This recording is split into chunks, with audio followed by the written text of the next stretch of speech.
Money can come in all different forms. We've got to look Powered at it by with an Riverside attitude FM. of abundance instead of lack, not as a cake and it'll be cut up in certain sections, certain quadrants. The rich have got this, the poor have got this little quadrant.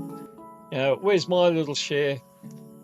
Well, it doesn't work that way either. Again, we've got to get back into abundance thinking with money. And to do all that, you've got to bring it into the present.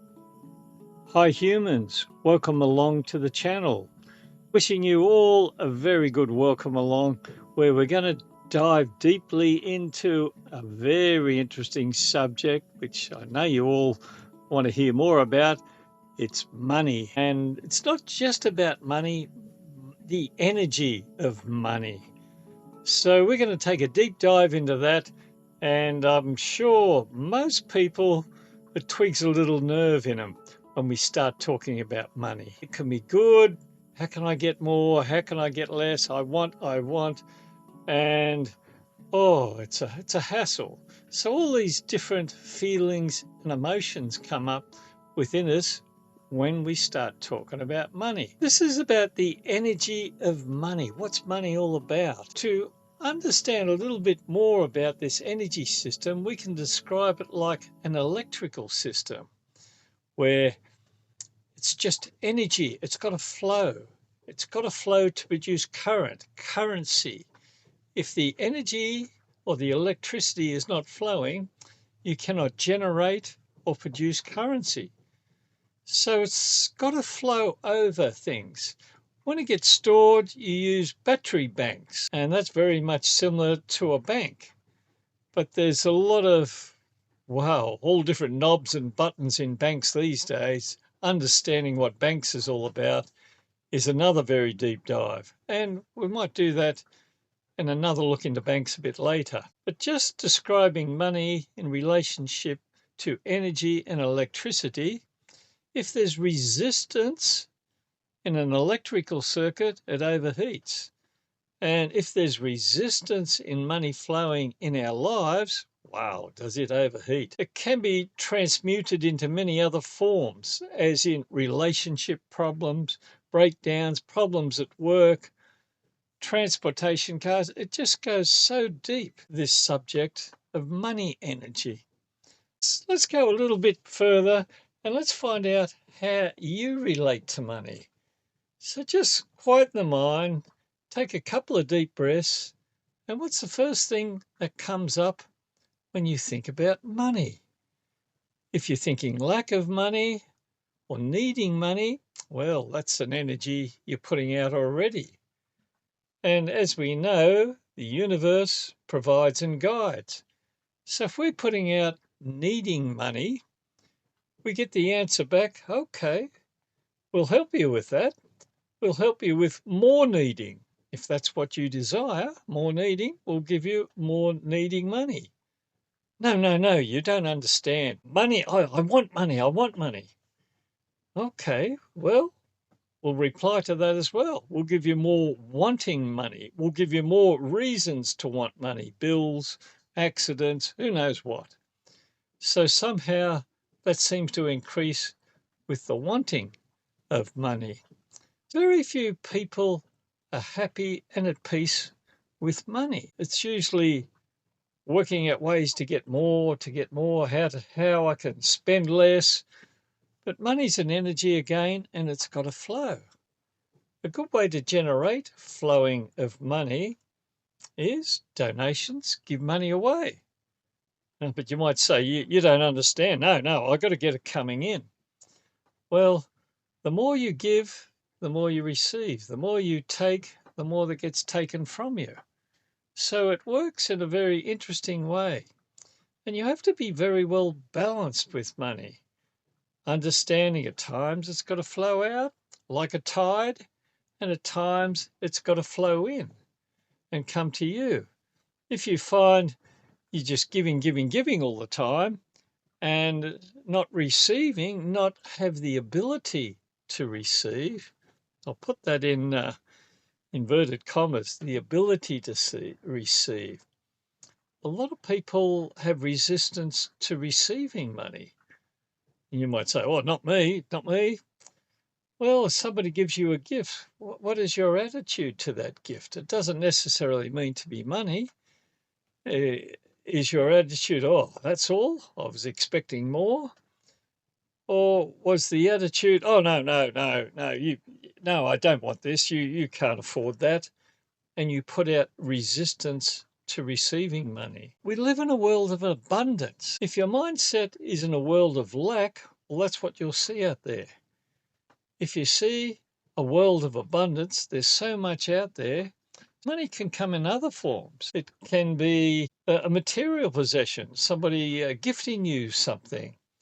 It can be by, oh, don't worry about paying the rent this week. We're going to rebuild at the front of the house there, and it might make a bit of noise and disturb you, and we'll let you go off the rent for a week. Money can come in all different forms, and we've got to look at it with an attitude of abundance instead of lack. Look at it not as a cake and it'll be cut up in certain sections, certain quadrants. The rich have got this, the poor have got this little quadrant. Where's my little share? Well, it doesn't work that way either. Again, we've got to get back into abundance thinking with money. And to do all that, you've got to bring it into the present. If you quieten yourself and relax, and if what tinkers in your mind, oh, I've got this bill to pay, I've got that bill to pay, it can be very upsetting for you, and you worry more, you fear more. How am I going to pay this bill in time? You put out more fear, and that's what you get back. But somehow it usually comes at the right time, and I'll say at the right time to learn the lessons we need to learn. We've all chosen certain lessons, including lessons with the energy of money, and to be able to receive, to be able to give. These are certain lessons that we learn along the way. Quite often it's all too late. There are certain people that are too tight with their money. They hang on to it for fear of losing it, for fear of somebody taking it, and they've got the mindset or the attitude, there's not enough, I've got to keep saving, I've got to keep hoarding it. And again, energy, it's got to flow. Money has got to flow.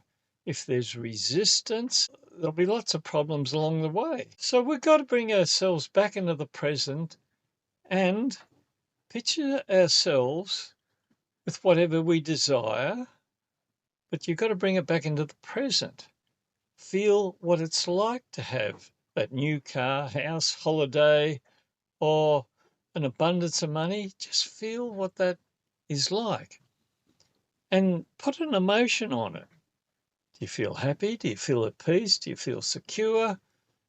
Well, this feeling has got to come within you. You can keep searching for it out there. Good luck at finding it. But that feeling of abundance has got to come within you. And then it mightn't happen straight away, but it always happens in perfect universal timing.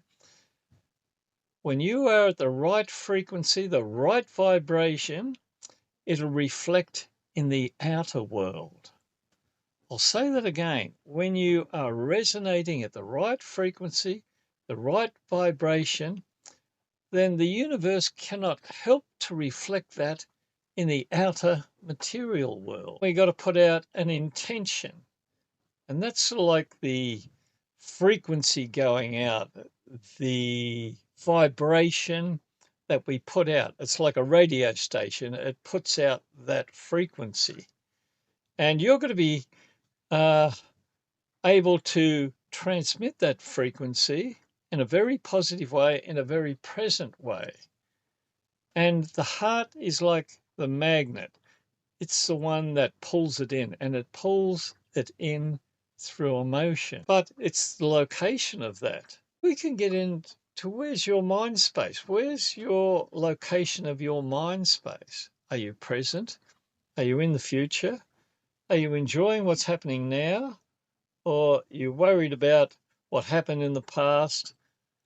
Or you're concerned about what's going to happen in the future? For abundance to come into our life, we've got to be very present in that. We've got to be grounded and relaxed. Money is a false multiplier. Just imagine you win the lottery or you come into a heritage, and if you're an angry person, A lot of money will make you more angry. If you're a sad person, a lot of money will make you more sad.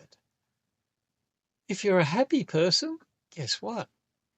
A lot of money will make you more happy. And this happiness, it comes from within you. It's not out there in our material possessions. Yeah, we'll get a bit of a buzz, a bit of an adrenaline rush or dopamine fix with a lot of stuff, but it's not very long lasting. But happiness can be long lasting if it's coming from within. But there's one thing greater than happiness, and that's being at peace with yourself, being at peace with life, and also being at peace with the energy of money. So I'll leave you there with that, to meditate on that, to understand that. And good luck on your journey, and be very careful of the intentions you're putting out, as in make sure you're putting out good, positive vibrations and frequencies out there, and that beautiful heartfelt feeling where you pull that abundance of money, you pull it back into you with that heartfelt feeling, all in presentness. Wish you well on your journey. This is John of the Millennium signing off, and look forward to seeing you again on our next podcast.